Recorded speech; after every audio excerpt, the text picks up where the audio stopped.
BFM TV, le Live Weekend. Philippe Godin. Une météo particulièrement agitée ce samedi avec notamment ce déluge de pluie qui s'est abattu sur les Hautes-Alpes, l'équivalent de 2 mois de pluie en quelques heures, des dégâts importants. Ce matin, on va voir ça avec Fanny Wegscheider qui nous rejoint. Bonjour Fanny, où en est-on de la situation? Bien, regardez, on va voir avec d'abord cette carte, les principales communes des Hautes-Alpes qui ont été touchées par ces intempéries de ces derniers jours.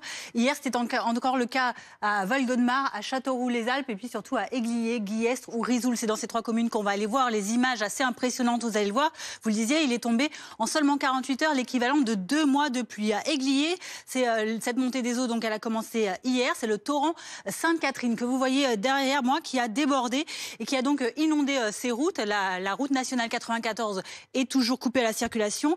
Des commerces également ont été impactés. Inondation, vous le voyez par exemple de cet institut de beauté dont la commerçante qui vient de s'installer était en pleurs littéralement au micro de nos collègues de BFM d'ici. Ce sont des images de nos reporters et de nos journalistes sur place. Vous le voyez, ces routes complètement inondées. Les commerces, les parents qui ont dû même récupérer leurs enfants à l'école après les avoir déposés une demi-heure à peine plus tôt.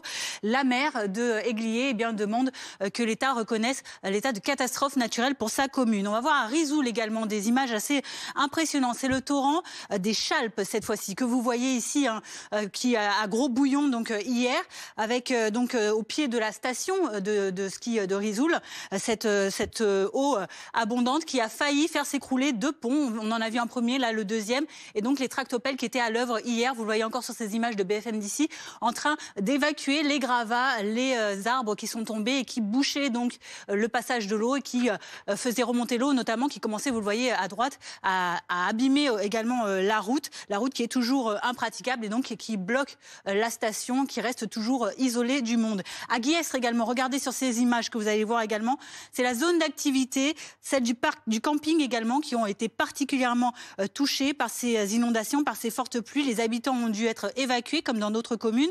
Là-bas, ils ont été accueillis dans une salle polyvalente. La préfecture des Hautes-Alpes ce matin, avec tout ce qui s'est passé, a demandé un renfort et a annoncé que des pompiers arrivaient aujourd'hui en renfort, portant à 250, je cite, le nombre de sapeurs-pompiers engagés.